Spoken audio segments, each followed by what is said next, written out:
यथा यथा समायाति काय प्राप्त होतं तर संवित्त उत्तमं तत्वम निज अनुभूतीमध्ये जसं जसं उत्तम तत्व श्रेष्ठ सर्वश्रेष्ठ परम तत्वाचा अनुभव होतो तथा तथा तसं तसं विषयः सुलभः अपि विषय सुलभ असून देखील पंचेंद्रियाचे विषय सुलभ झाले तरी सुद्धा न रोचन ते आवडत नाही. खूप सुंदर अगदी कोरण्यासारखा श्लोक आहे. काय सांगितलं?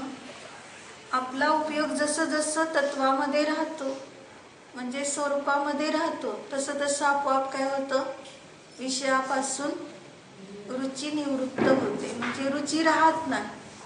रुची केव्हा वाढते आपली? कोणत्याही विषयाची रुची होते याचा अर्थच आपण स्वभावात राहत नाही हे निष्कर्ष निघतो त्याच्यातून. आणि स्वभावाची रुची असेल तर कुठेही गेला तरी तिथून तो फेकला जातो म्हणजे त्याला त्या विषयात रस वाटत नाही. म्हणून काय म्हटलं अरसिकम ललाटे मालिख मालिख काय म्हटलं अरसिकाच्या कपाळावर लिहू नको. काय लिहू नको की त्या अरसिकाला तू समजावून म्हणजे अरसिक आहे त्याला तू रसिक कर. तर अशा प्रकारचं मालिक माझ्या ललाटावर म्हणजे माझ्या कपाळावर असं लिहू नको. का म्हटलं असं? अरसिकाला मी रसिक करू शकत नाही. कोणता श्लोक आहे ह्याच्यात? आत्ताच झालं ना इकडं नाज्ञो विज्ञत्व आयाती विज्ञो नाज्ञत्व मृच्छति. जो अज्ञानी आहे तो ज्ञानी होत नाही म्हणजे त्याला ज्ञानी कोणी करू शकत नाही. ज्ञानी आहे त्याला कोणी अज्ञानी करू शकत. त्याला उदाहरण कोणतं दिलं? गते धर्मास्तिक आहे बघ निमित्त मात्र मन्यस्तु. बाकी सर्व बाहेरचे निमित्त मात्र आहे. जसं गतीला धर्मास्तिक आहे द्रव्य निमित्त मात्र आहे ते धर्मास्तिक आहे कोणाला असं उचलून घेऊन जात नाही. आपली इच्छा नाही आहे तिकडे जाण्याची आणि ते जबरदस्ती घेऊन चालले असं होत नाही कधी. तसं अनादी काळापासून जर एखादा अज्ञानी राहिला असेल म्हणजे मिथ्यादृष्टी असेल तर त्याला कोणी सम्यदृष्टी करू शकत नाही. आणि जो सम्यदृष्टी आहे त्याला कोणी च्युत करू शकत नाही.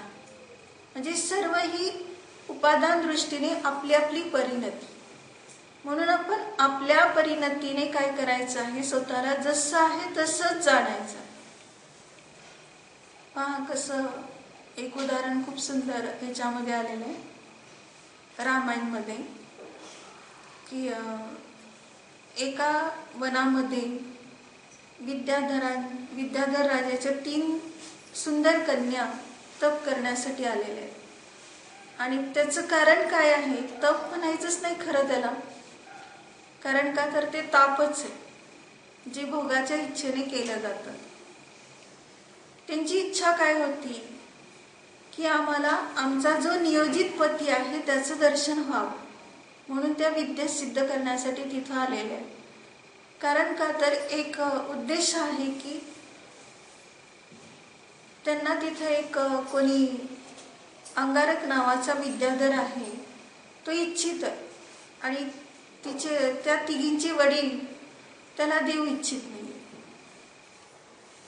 त्याचं कारण का तर त्यांना भविष्य कळालेलं आहे निमित्त ज्ञानीकडून की जो साहस गतीला मारेल तोच ह्यांचा नियोजित पती असेल. साहस गतीला मारणारा म्हणजे एकदा दृष्टांत सांगितलेला होता तो. त्याने कोणाचं रूप घेतलेलं असतं? सुग्रीवाचं.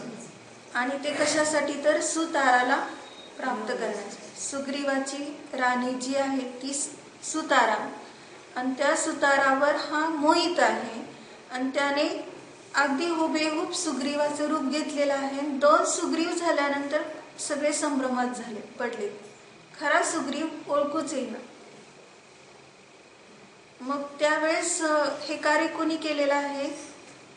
ज्या साहस गतीने सुग्रीवाचं रूप घेतलेलं आहे, तर त्याला रामानेच काय केलेलं आहे, युद्धामध्ये म्हणजे त्याचं रूप ओळखले, त्याच्या विद्या हरण केले आणि सुग्रीवाचं रूप सुटलं आणि साहस गतीचं रूप प्रगट झालं। असं तो रामच त्याच्यावर जय प्राप्त करतो। म्हणजे ह्या तिघींचा नियोजित पती कोण आहे, राम, हे आधीच समजलेलं आहे त्यांना। आणि त्यामुळे त्या विद्याधराला तर ते देऊ इच्छित नाहीच, आणि ह्या तिघींना पण खूप असं म्हणजे उपद्रव झाल्यासारखं झालेलं आहे। त्यामुळे ते एकांतामध्ये येऊन त्या विद्या सिद्ध करतात। आणि त्याच वेळेला अष्टानिक आहे किंवा काहीतरी 8 दिवस म्हणून काही सर्गाने राहायचं असा नियम घेणारे तिथं 2 चारण मुनी आलेले असतात। म्हणजे जिथं ह्या 3 कन्या तप करतात त्याच ठिकाणी काही म्हणजे एका कोसाचा 4था भाग एवढा अंतर दूर ठेवून ती मुनी तिथं ध्यानस्थ आहे। आणि त्याच वेळेस तो म्हणजे त्यांच्या विद्येच्या साधनेचा दिवस आहे 12वा आणि ह्यांचा आहे मुनींचा 8वा दिवस काय सर्गाचा। आणि त्याच वेळेस तो अंगारक विद्याधर येतो आणि तो ह्या तिघींना पाहून, फक्त तिघी दिसतात त्याला, ह्या तिघींना पाहून क्रोधी होत आणि त्याने काय केलं, वनाला आग लावून टाकली। म्हणजे त्याच्यात ह्या तिघी पण भस्म व्हाव्यात असा त्याचा उद्देश, कारण ते मला मिळत नाही आणि त्यापेक्षा भस्म झालेल्या बऱ्या, अशा सूड बुद्धीने त्याने तिथं आग लावली आहे। आणि घटना नेमकी कशी घडते, हनुमान त्यावेळेस सीतेचा शोध घेण्यासाठी चाललेला असतो आणि ती लंकेत आहे कळल्यानंतर लंकेला त्यांनी काय केलेलं असतं, परकोटा असा मायामय केलेला असतो की तिथं प्रवेश कोणी करू शकणार नाही। पण हनुमान मात्र हे कार्य करण्यासाठी निघालेला आहे। आणि तो आकाश मार्गाने जात असताना त्याला इथं 2 मुनी ध्यानस्थ आहेत आणि वनाला आग लागली एवढं दृश्य दिसतंय। तो लगेच काय करतो, विद्येच्या साह्याने समुद्राचं पाणी भराभर आणून ती आग विझवतो आणि त्या मुनींच्या पर्यंत पोहोचू नये याची काळजी घेतो आणि ती आग विझून जाते। त्यांचा 8वा दिवस असतो काय सर्गाचा, तोही संपलेला आहे। आणि इकडं ह्यांचा विद्या साधनेचा 12वा दिवस आहे, तर त्यांना विद्या सिद्ध झाल्या त्याच दिवशी 12व्या दिवशी। का सिद्ध झाल्या लक्षात घेण्यासारखं, उपसर्गामध्ये त्या स्थिर राहिल्या, किंचित मात्रही ढळल्या नाही। कारण अग्नी तर पोहोचतच होती तरी सुद्धा ते चलायमान झाल्या नाहीत। मग त्या एवढ्या प्रसन्न झालेल्या आहेत, हनुमानाला पाहिलं, त्या हनुमानापर्यंत पोहोचल्या आणि त्यांचं अभिनंदन केलं। आणि मग त्यांनी विचारलं, तुम्ही कोण आहे, तर आम्ही इथं विद्या सिद्ध करत होतो। मग सगळी माहिती अशी सांगितली त्यांनी। मग त्यांनी काय सांगितलं की कमीत कमी 6 वर्ष तरी ही विद्या सिद्ध व्हायला लागते। 6 वर्ष, त्याच्यापेक्षा काही अधिकच लागेल, पण सामान्यपणे एवढा तर नियम आहे। पण 6 वर्षाचा काळ किती दिवसात झालं, 12 दिवसातच विद्या सिद्ध झाली। त्यासाठी फक्त हा दृष्टांत सांगायचा होता की 12 दिवसात ती विद्या सिद्ध झाली, तर ते सर्व कशाचा परिणाम आहे, परिणाम म्हणजे परिणतीमध्ये चंचलता नाही, त्याचा परिणाम आहे हा। उपयोग इतका एकाग्र झाला की त्यांना विद्या 12 दिवसात सिद्ध झाली। मग केवळ ज्ञान त्याच्यापेक्षा पुढचं आहे, अंतर्मुहूर्तात होत आहे। 12 दिवसाचं आश्चर्य करायचं नाही, अंतर्मुहूर्तपर्यंत जर आपला उपयोग स्वभावात राहिला तर तो काय होतो, केवळ ज्ञानी होतो। मग तोच पुरुषार्थ का करत नाही, 6 वर्ष विद्या सिद्ध करण्यासाठी हा घालवतोय। ह्याच्या आधी एक गोष्ट सांगितली होती शंभुकाची, त्याने 12 वर्ष ते खड्ग सिद्ध करण्यासाठी, सूर्यहास खड्ग सिद्ध करण्यासाठी 12 वर्ष घालवले। आणि खरोखर 12 वर्षानंतर त्याला ते खड्ग सिद्ध झालेलं आहे। म्हणजे 12 वर्ष घालवतात, कोणी 6 वर्ष घालवतात। आता रावणाला आणि आता ह्या 3 कन्याला लवकर विद्या सिद्ध झाली। रावणाला पण का लवकर झाली बहुरूपिणी विद्या, तर ते पण वानरवंशीयांनीच उपसर्ग केलेला आहे, सुग्रीव वगैरे ह्या लोकांनी, की त्याला विद्या सिद्ध होऊ नये म्हणून केला. तर तो इतका अढळ राहिला की त्याला विद्या सिद्ध झाली, लवकर सिद्ध झाली, उशिरा होणार असते ती. तसंच ह्यांचं पण. मग तसं आम्ही जर स्वभावात राहिलो तर आपल्याला किती कॉलेज सुद्धा किती वर्ष शिकावं लागतंय, तेवढं सुद्धा लागणार नाही. पण आमची त्यात उपयोग त्याच्यात नाही, धड इकडं स्वभावात पण नाही, धड तिकडं पण नाही, मधल्यामध्ये. म्हणून 5-10 वर्ष किती असेल तेवढं लागतं ते, तेवढे सुद्धा लागत नाही. इतकं आपलं सोपं गणित आहे. म्हणजे आपण फक्त उपयोगच लावण्याची गोष्ट आहे. मग तसं या ठिकाणी अजून त्या गोष्टीमध्ये काय मर्म आहे लपलेलं, काय सांगता येईल का? तिथं त्या 3 मुली तर आधीच थांबलेल्या होत्या, 12 दिवस म्हणजे आधीच थांबलेल्या होत्या. मुनी तर नंतर आले. काय सर्गाने त्यांना ध्यान करायचं होतं, तिथं 8 दिवस हालायचं नाही एका जाग्यावरून. अशा प्रकाराने त्यांनी तो प्रतिमा योग धारण केलेला. म्हणजे त्या मुलींच्या नंतर तिथं आले. मग ते तिथंच का आले?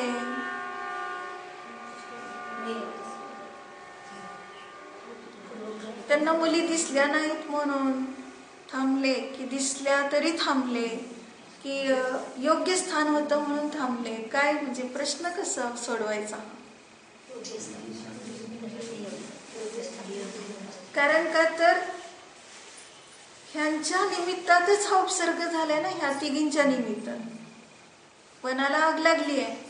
कारण का तर मनाने लागलेली नाही, ह्याने लावली आहे, सूड बुद्धीने लावली आहे. आणि त्यांच्या निमित्तात हे पण मुनींचं स्वर्गच झाला असता. म्हणजे जर हनुमान आला नसता तर काय झालं असतं? निश्चितपणे हे मनामध्ये, कारण ह्यांनी पण नियम सोडणार नाही, त्यांनी पण नियम सोडणार नाही, सगळे आपल्या आपल्यामध्ये दृढ. आणि त्याचंच फळ हनुमान हे निमित्त मात्र भेटलं. पण ते झालं उपसर्ग संपल्याचं. पण ज्या ठिकाणी अशा प्रकारचे लोक असतात की असंयमी असतात आणि जे संसारी असतात, त्या ठिकाणी महावृत्तीने थांबलं तर त्यांच्यावर उपद्रव कसा होतो हे समजून घेण्यासारखं, की त्यांच्या निमित्तात ह्यांच्यावर उपसर्ग. पण आता परत पुढचं ह्यांच्या निमित्तात त्यांचा उपसर्ग टाळला. पुढचं आणखी लक्षात घ्यायचं, उपसर्ग टाळायला कोणाची जास्त शक्ती होती तिथं? मुनींची. कारण ते तर महाव्रती, सर्व त्याग केलेला. आणि काय सर्ग म्हणजे ते खात पीत नाहीत, काही नाही. अजून ह्यांचं कसं चाललंय, तपसाधना असली तरी त्यांना डबा येत असतो, घरचे लोक बघत असतात वगैरे, हे चाललेलंच असतं. फक्त त्यांच्यामध्ये असतात, ते मंत्र साधना करतात, एवढंच आहे. पण हे कोणाचं फळ मिळालं त्यांना? तर मुनींच्या सहवासाचं फळ आपोआपच मिळालं, कारण त्यांनी इच्छा केली नाही, नंतर आलेले आहेत मुनी. पण आणखीन एक गोष्ट समजून घेण्यासारखी आहे, की आता निमित्त नैमित्तिक संबंध सांगितला, पण याच्याही पुढे जाऊन विचार करायचा की पूर्वभवात ह्यांचे असे काही अवदैक भाव परस्परामध्ये झाले, म्हणूनच असा हा संबंध जुळून येत असतो. आपण तिथं फक्त विचार करतो, त्यांनी तिथं कशाला थांबायचं, थांबले नसते तर दुसरीकडे त्यांना गेले असते तर बरं झालं असतं, असं आपण सगळं क्रमनियमिततेच्या विरुद्ध बोलत असतो. मग त्याच्यातूनच नव्हे, म्हणजे दृष्टांतामध्ये नव्हे, तर सर्वत्र जी घटना घडते, दुसऱ्याच्या उदयात असो की आपल्या उदयात असो, त्या सर्वाला साक्षी रूपाने जाणण्याचा अभ्यास केला पाहिजे. अजून कदाचित आपल्याला काय होतं, आपला कुठला उदय आला तरी आपण शांत राहतो, पण आपल्या सानिध्यात असलेल्या लोकांच्या विषयी जर उदय कुठला आला तर तिथं मात्र क्षुब्ध होतं, ढवळलं जातं चित्त. कारण का तर माझा परिग्रह, माझ्या मुलाला असं का केलं, मुलीला असं का केलं, मग ते काय आहे, मुलगी सासरी गेली म्हणजे सगळं संपलं नाही, आई वडिलांचं दुःख संपलं नसतं, उलट वाढलेलं असतं. का वाढलेलं असतं? तर माझ्या मुलीला किती त्रास आहे, तिथं काही सुद्धा तिला मान नाही, काही किंमतच नाही, उगाच त्या ठिकाणी दिलं, किती असत विचार करत असत. आणि परत काय आहे, मुलीची मुलगी, मुलीचा मुलगा, त्यांना सुद्धा काही मान नाही तिथं, त्यांना किती त्रास आहे. मग त्यांना काय केलं पाहिजे? स्वतंत्र ठेवलं पाहिजे, आपल्याजवळ ठेवलं पाहिजे, काहीतरी वेगळी सोय करून दिली पाहिजे. किती नाना प्रकारचे विकल्प. म्हणजे आपण उदयाला साक्षी रूपाने जाणतो का, त्याला आपण दूर करण्याचा प्रयत्न करतो. त्या उदयाला दूर करण्याचा प्रयत्न करतो, पण ते सीताने जसं काय केलं, अच्युतेंद्र होऊन जेव्हा ती नरकात गेली रावणाने लक्ष्मणाला संबोधन करायला, ते दुःख पाहवलं नाही तिला. मग ती काय म्हणाली, कशाला इथं राहता, माझी एवढी शक्ती आहे, मी एवढा म्हणजे अच्युतेंद्र आहे, आणि तुम्हाला घेऊन जाऊ शकत नाही काय, सुखात नेऊन ठेवू शकत नाही काय, चला माझ्या बरोबर. म्हणून साखळ दंडाने ओढायला लागलं तर कुठले येते, ते हालत नाही. जागचं सुद्धा का येत नाही, तर त्यांनी केलेले जे कर्म आहे ते दुसरं कोणीही नष्ट करू शकत. निजार्जितम कर्म विहाय देहिन न कोपी कशापि ददाति किंचन. जे स्वतः केलेलं कर्म आहे ते कोणी सुद्धा दुसरं देत नाही. स्वतःच्याच परिणतीने प्राप्त झालेले, स्वतःच्याच परिणतीने ते नष्ट होणार आहे. दुसरं किती आपल्यामध्ये हळहळ करू लागले. मैना सुंदरीच्या त्या घटनेमध्ये म्हणजे कुष्ठरोग्याला देते पाहिल्यावर संपूर्ण प्रजा हळहळ करते. कोणी सुद्धा तिथं सुखी नाही. पण तिने जे कर्म केले त्याला कोणीही नष्ट करू शकत. ती तिच्याच परिणतीने कमी होणार आहे. दुसरं त्याच्यामध्ये कोणी जबाबदार नाही. काय परिणाम केले होते तिने? श्रीपालशीच विवाह व्हावा, आणि तो पण कुष्ठरोग्याशी. तर पूर्वभवात त्या श्रीपालने मुनींना कोडी म्हटलं. कुष्ठरोग केव्हा झाला? पुढच्या भवात. शरीराला पुढच्या भवात, मनाला त्याच भवात. म्हणजे मनाला कुष्ठरोग झाला म्हणजे काय झालं? विचारात मुनींची निंदा. हाच कुष्ठरोग, धर्माच्या विरुद्ध परिणती. आणि ते तिला पावले नाही. म्हणजे तिचा अनुराग कुठं आहे? एका विशिष्ट व्यक्तीविषयी अनुराग आहे, की ह्या व्यक्तीने असं का वागावं, धर्माच्या विरुद्ध का वागावं. म्हणून ती मैना सुंदरीचा जीव, पूर्वभावाचं त्याची पत्नी आहे. मग तिने तर विचार काय केला, मी दीक्षाच घेणार. कुठल्या भावाने विचार केला? तर आपल्या संयोगातला जीव अधर्मी आहे, तो धर्म करत नाही, धर्माच्या विरुद्ध वागतो. धर्माला काय घडतंय, मुनींच्यावर काय आपत्ती आली आणि काय व्हायला पाहिजे, हा प्रश्न वेगळा आहे. फक्त माझ्या संयोगातला जीव विचित्र वागतोय, ही मोह परिणती. आणि त्या परिणतीचं फळ काय मिळालं? परत तिला स्त्री व्हावं लागलं, परत कुष्ठरोग्याला दुरुस्त करावं. म्हणजे पूर्वभवात मनाचा कुष्ठरोग दूर केला आणि ह्या भवात शरीराचा कुष्ठरोग दूर. त्यासाठी हा संयोग भेटणारच. म्हणून मला काय करायचे आता? म्हणजे हा परिग्रह जो सानिध्यात येतो त्याच्याविषयी आपण किती त्या उद्याला साक्षी रूपाने जाणत नाही.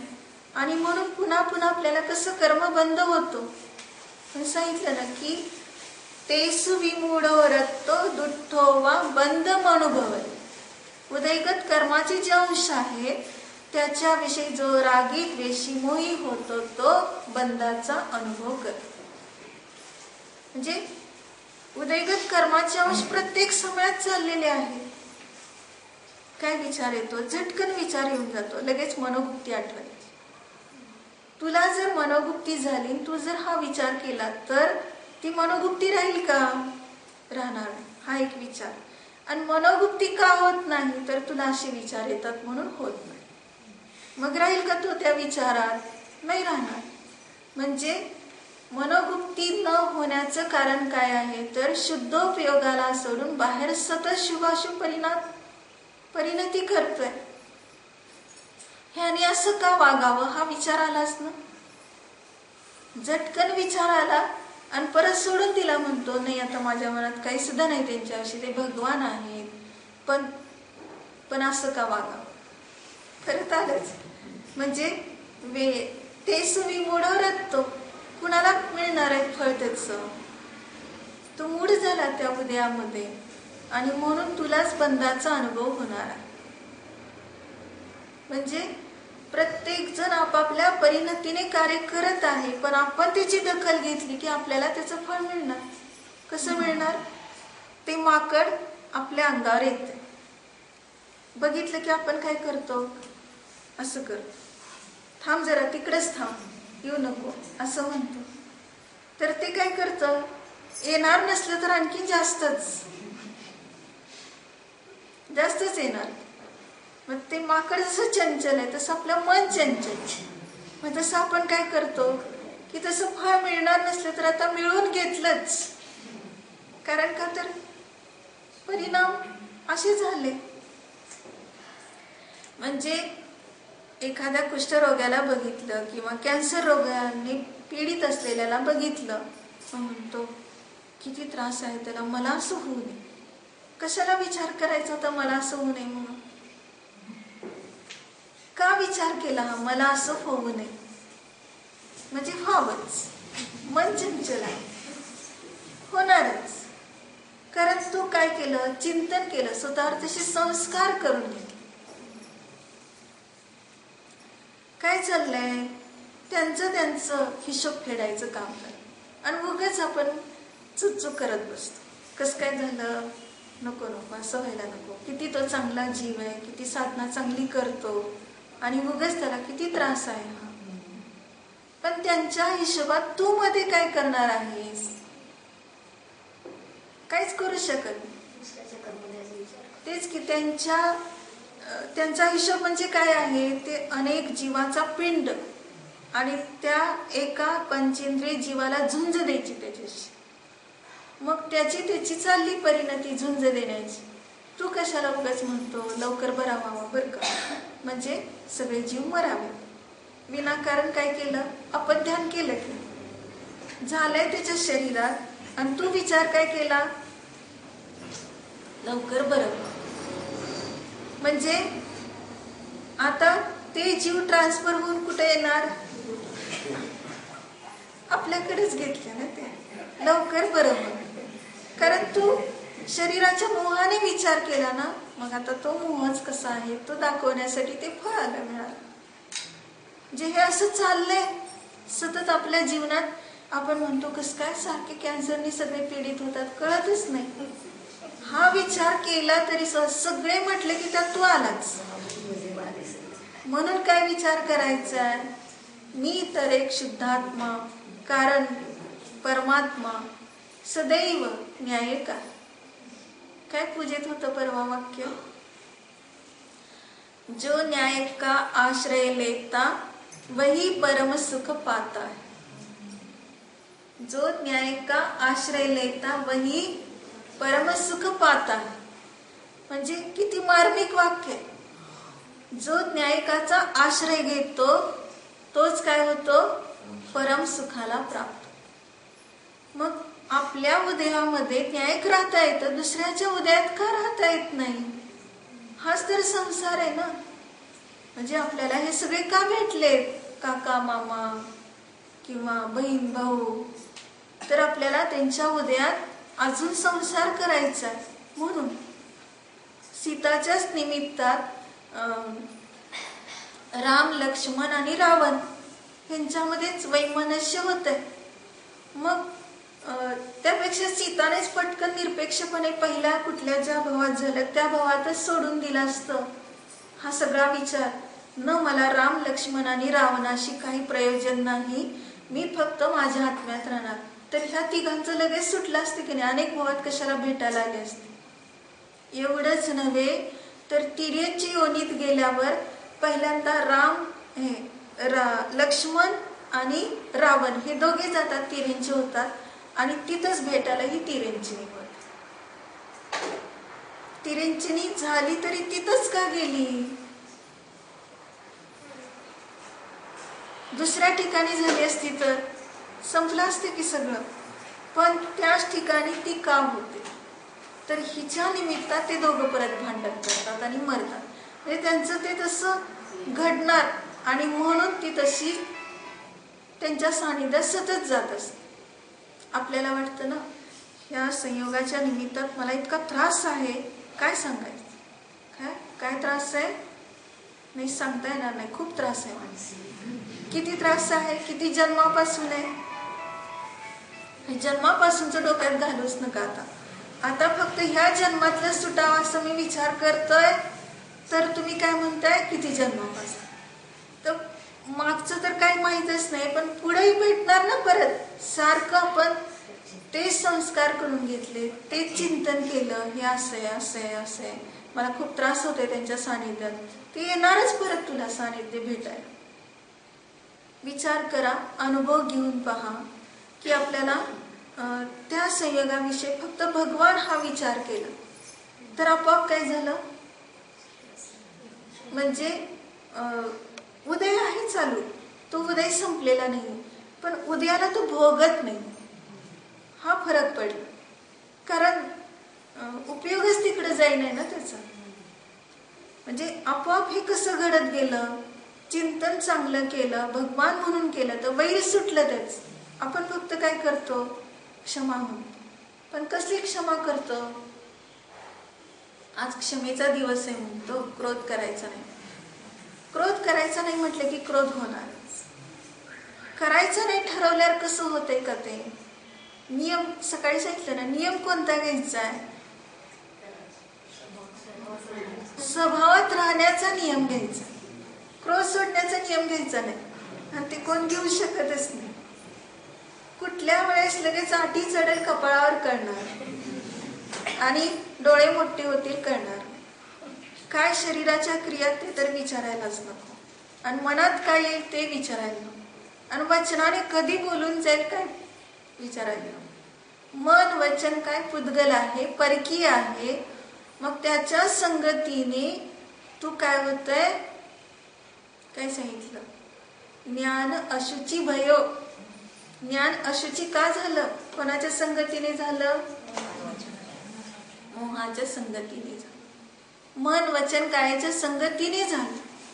म्हणजे मला शरीरच नाही, बघा हा विचार करा, कुठला विचारच येणार नाही बाहेर. शुद्धोपयोगाला सोडून विचारच येणार, फक्त शरीराच्या सानिध्यातच हा विचार येतो. मला शरीरच नाही हा विचार केला तर मी अशरीरी. बघा सगळे व्यवहाराने काम सुद्धा व्यवस्थित होतील असं नाही. शरीर नाही म्हटल्यावर नाही, आता मी कुठे झाडू लावणार आहे, मला शरीर नाही म्हणजे असं स्वैराचारी पण होणार. झाडू लावत असताना सुद्धा म्हणणार मी कुठे केलंय, मी तर सिद्ध आहे. म्हणजे इतकं सुंदर व्यवहाराने ईश्याचा मेळ बसतोय. अकर्ता अभोक्ता सहज ही परिणती प्रगट होते. म्हणतो काय करायचं, दिवस रात्र मी इतकं केलंय, पण काय सुद्धा माझ्याविषयी कोणी म्हणत नाही एवढं केलंय. कर्ता बुद्धीने तू दुःखी झाला. तेवढं जरी मला म्हटलं ना तरी मी परम सुखी आहे. तू खूप केलं एवढं फक्त म्हणावं, मग काय नाही, दिवस रात्र केलं तरी मला काय वाटणार. पण केलंच नाही म्हणतात, कसं करायचं.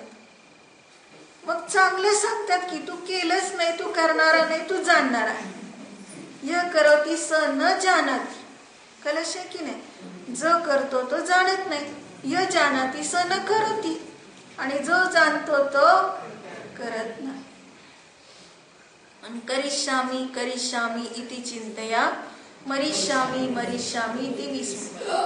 कसं चाललंय प्रत्येक समयात आपलं तर जीवन नष्ट होत चाललंय, आणि त्या समयाचा एक एक समयाचा मला चांगला उपयोग करायचा. 2 हात आहेत, 2 हाताने पुष्कळ काम करायचं. हस्तस्य भूषणम दानम म्हटलं.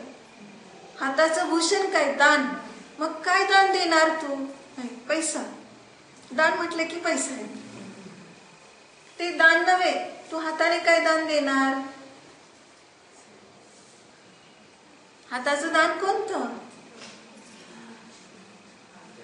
हाताने काय करणार, शास्त्र हातात घेणार, गुरूंचं वैयावृत्त करणार. किती करताय तेवढं थकणार नाही त्याच्यामध्ये. मी करणार, पहिल्यांदा कोण करणार, मी करणार. म्हणजे विचार किती सुंदर झाले. त्याने करू देत म्हटलं तर विचार बिघडले. म्हणजे त्याला सुख मिळू देत, त्याने करू देत म्हणजे त्याला सुख मिळू देत आणि मी दुःखी होऊ दे. मेरी भावना कोणती?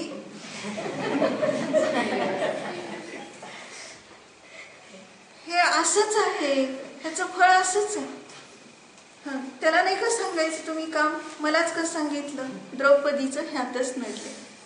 द्रौपदी का झाली ती, आणि द्रौपदी अजून स्त्रीच का राहिली, तर एवढंच नडलं तिला. मलाच का सगळं सांगतात, मी लहान आहे म्हणून का मला सांगा उठसूट.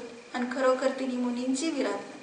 हस्तस्य भूषणम दानम राहिलं ना, तुझ्याजवळ हात आहे, पॅरालिसिस होणार नाही. तू जितकं काम करशील तेवढं सक्रिय राहशील, तेवढं तुझं मन वचन काय सगळं आत्म्यात लागेल, बाहेर कुठं जाणार नाही, भोगात पण जाणार नाही. म्हणजे सतत कुठं लागेल उपयोग ह्याचा चांगला झाला. आम्ही पहिल्यांदा काय पाहतो, 4 जावा असली की हा ती स्वयंपाकघरात आहे ना, आपण आता पटकन जाऊन काय करावं, मंदिरात बसावं. म्हणजे काय झालं, तिला पुण्य मिळू दे आणि मला पाप मिळू दे. हा म्हटलं उलट कसं काय झालं, मंदिरात गेल्यावर पुण्य मिळणार, स्वयंपाकघरात गेल्यावर पाप मिळणार की. पण परिणाम बिघडलेत ना. परिणाम बिघडून मायाचारी करून मंदिरात गेल्या आणि तिला बसवले स्वयंपाकघरात. तिने सगळ्याचं पुण्य घेतलं. हस्तस्य भूषणम दानम, स्वयंपाक करून सगळ्यांना जीव घातला. सगळे तृप्त. तृप्त कुठं? ज्ञानात तृप्त. ज्ञान ध्यान त्यांचं व्यवस्थित झालं. तू मंदिरात बसून काय केलं? पाप बंद. पाप बंद कसा केला? कारण का तर सारखे संकलित झालेत. काय आम्हीच करायचं का, सारखं करू देत तिला. ह्या विचारानेच सगळं बिघडतंय. म्हणून आम्हाला ह्या हाताचा, पायाचा, पूर्ण शरीराचा उपयोग आता लक्षात घ्यायचा की तू पात्र आहेस म्हणून तुला हे करता येते सगळं. आणि जर पात्र राहणारच नाही असा विचार केला तर हे अपात्र होण्याचे निषेध बांधले, मग हाय हाय करत बसशील, सारखं डोळ्याने बघशील फक्त, बघा यांना सगळ्यांना किती सगळं धर्म मिळतंय, मला काहीच करता येत. अशी परिस्थिती कोणी निर्माण केली? तुझ्या परीने. मग ती आता काय म्हणतो, बँक बॅलन्स होऊ लागला. करायचंय का? बँक बॅलन्स पापाचा होऊ लागलाय. आता छान आहे सगळं, पण तो बॅलन्स कोणता होतोय हे आम्हाला कळत नाही. पापाचा. मंदिरात बसून सुद्धा, स्वाध्याय करून सुद्धा, म्हणजे आम्ही ह्या परिणतीपासून काय व्हायला पाहिजे, म्हणजे स्वतःमध्येच राहिला पाहिजे हे लक्षात आलं नाही. शुद्धोपयोगातच राहिला पाहिजे. कारण का तर ही परिणती अत्यंत मोलाची आहे. 10 दिवस खूप सर्व काही त्याग करून अगदी खूप धर्म केला, मोठमोठ्याने पूजा म्हटल्या, परंतु एकदाही अनुभूती घेतली नाही.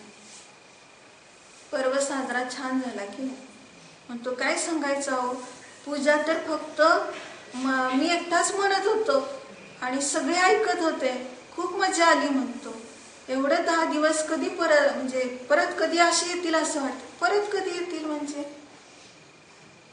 कोणाच्या हातात आहे? परत कुठनं दिवस आणायचेत का? तू सतत स्वभावात राहा, स्वतःसाठीच आहे, स्वतःसाठी समर्पित आहे, तर तुला पुढच्या 10 दिवसाची वाट पाहण्याची गरज नाही. पुढच्या वर्षीची कशाला वाट पाहायची आहे? तो तर काय आहे, काल म्हणजे परद्रव्य, आणि तू तर कोण आहेस? जीवद्रव्य. तुझी परिणती त्याच्यावर अवलंबून नाही, पर्वतिथीवर अवलंबून नाही. आता जेव्हा तू स्वतः हा मी चिदानंद प्रभू जाणलं, 10 दिवसात जाणलं नाही तेवढं आता जाणलं, झालं तुझं पर्व सुरू, इथं सुरू झालं. म्हणजे एवढं सगळं आपली स्वाधीन परिणती असताना देखील परामध्ये अडकलाय. म्हणजे फक्त आम्हाला विषय म्हणजे उपयोग वळवायचा आहे की जो बाहेरच्या विषयात जात होता तो स्वतःमध्ये केंद्रित करा, एवढंच. मी काय सांगितलं आता आपण, यथा यथा समय, विसरून गेलो ना. यथा यथा समायती संवितो तत्वमुत्तमम. उत्तम तत्वामध्ये असा प्राप्त झालेला आता त्याला विषय रुचत नाही. काय म्हणून सांगितलं की ते उदयन भेटलेत मुनी, निघालाय कुठं? पत्नीच्या माहेरी. कशासाठी? पत्नीला एक क्षण सुद्धा सोडायचं. इतका भोगात रमलेला आणि रस्त्यात मुनींचं दर्शन आणि पाहतच राहिला त्या वित्राप्तीकडे. हे डोळ्याने पाहत नाही, चर्मचक्षुने पाहिलं असतं तर परिणत झाला नसता. त्याने ज्ञान नेत्र उघडलेत आणि अंतरंगामध्ये विचार चालू आहे, हा मी कुठे आहे आणि हे कुठे, म्हणजे मला राहायला पाहिजे असं स्वभाव आहे. आणि खरोखर त्या क्षणातच अशी परिणती. आणि तो कोण आहे? पत्नीचा भाऊ. तो विचारतोय, अरे काय तुझं लक्ष कुठे? पत्नी गेली पाणी आणायला आणि तू मात्र काय वेड्यासारखं यांच्याकडे बघत बसलाय. तुला दीक्षा घ्यायची काय? तू दीक्षा घेतली तर मी पण घेत. आणि तो तर आत परिणत होतोय हे कोणाला कळत? हे लक्षात घेण्यासारखं आहे की तो अंतरंगात खरोखर परिणत झालेला आहे. त्याची दीक्षा झाली की ह्याची पण दीक्षा झाली. आणि तोपर्यंत तिने काय केलं? 3 मुनींचं दर्शन केलं.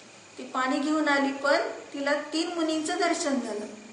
ते गुरु आणि हे दोघे भाऊ आणि पती. मग लक्षात घेण्यासारखं आहे की कोणत्या समयाचा भरोसा आहे, कोणावर भरोसा आहे, कोणावर विश्वास ठेवायचा आहे, कोणावर प्रेम करायचंय, कोणावर द्वेष करायचंय, ह्या परिणतीचं फळ काय आहे. म्हणजे प्रत्येक समय स्वतःसाठीच आम्ही द्यायचा आहे, दुसऱ्यासाठी आम्ही देऊच शकत नाही. परचिंता धमाधम. दुसऱ्याची चिंता करणारा अधमातला अधम आहे. म्हणून उत्तमा स्वात्मचिंता. काय म्हणतो? मी उत्तम आत्म्याची चिंता करणारा उत्तम आहे ना, म्हणूनच तर 10 दिवस मंदिरात बसलो. मग पाप कसं झालं? आत्ताच आता परत प्रश्न आला. पुण्य झालं म्हणा की पाप कसं झालं? उत्तमा स्वात्मचिंता अशा तिकडं म्हणताय आणि इकडं म्हणताय मंदिरात 10 दिवस बसून काय सगळ्या घरातल्या लोकांचं शोषण करून टाकलं. काय केलं? घरातल्या लोकांचं शोषण धार्मिकाने, अधार्मिकाने नाही, धार्मिकाने शोषण केले. कारण का तर धर्माच्या नावाखाली तो घरात एकटाच धार्मिक आहे ह्या नावाखाली जाऊन बसायचं आणि इकडे सगळे रखडत बसले. म्हणजे आता त्याला धर्म 10 दिवस जास्त करायचा आहे, करू देत म्हणतात. आणि इकडे ह्यांनी काय केलं? आम्ही करतो, काय करायचं असेल. मग आरंभ सोडला नाही, मी पाप केलं की. इकडं तर म्हणतोय आरंभ कमी झाला तर पुण्य होतंय आणि इकडं म्हणतोय आता इकडे ह्यांनी पुण्य केलं आणि तिकडे त्यांनी पाप केलं. परिणाम लक्षात घेण्याचा. अप्रादुर्भाव खलु रागादीनां भवत्यहिंसेति. काय सांगितलं? अहिंसा कुठे झाली? रागादिकाची उत्पत्ती झाली नाही, तिथं अहिंसा झाली. राग द्वेष ज्या क्षणामध्ये आणि ज्या निमित्तात होतात तो धर्मच नाही. मग कुठलंही क्षेत्र घ्या, त्या क्षेत्रामध्ये ज्या निमित्तात राग द्वेष होतात तर तशा प्रकाराने मी वर्तन करणार नाही. म्हणजे कोणाचे परिणाम बिघडतील असं मी वागणार नाही. परिणाम बिघडतात हे दिसतंय समोर आणि तरी सुद्धा आपण तसंच पुन्हा पुन्हा वागत राहतो. आणि क्षमेचा दिवस आल्यावर हात जोडून म्हणतो क्षमा. कोणाला? ज्याच्याशी आपला काही संबंध नाही त्याला. ज्याच्याशी आपला काही संपर्क आला नाही त्याला क्षमा मागायला जातो. आणि ज्याच्या विषयी अपराध झालाय तिकडं पाठ करतो. त्याला साधी द्रव्य क्षमा सुद्धा मागत नाही. भाव क्षमा तर जाऊ देत, पण द्रव्य क्षमा सुद्धा, म्हणजे आपल्या वचनातून सुद्धा आपलं दारिद्र्य एवढं प्रगट होत. म्हणून आपल्याला जिथं अपराध झालाय तिथं उदारता दाखवायची. मी तुम्हाला पर्याय दृष्टीने पाहिलं असेल तर क्षमा. खरी क्षमा कोणती आहे? पर्याय दृष्टीने पाहतो ना. हा काय मला माहिती, हा कसा आहे, काय याला ऐकतोय, काय करतोय, हे असंच आहे तसाच आहे. अरे भगवान एवढंच. भगवान आहे मन नव्हे, दृष्टीत ठेव. हा भगवानच आहे. पर्याय दृष्टीने पाहण्याची गरज नाही. केवली पाहतायत, तुला पाहण्याची गरज.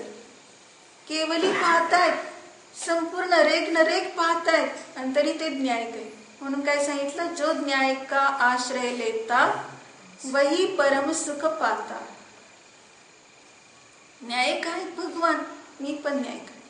म्हणून न्यायिकतेमध्ये राहिलो तर किंचित मात्रही दुर्दशा होणार नाही, किंचित मात्रही आकुलता होणार नाही, व्याकुलता होणार नाही.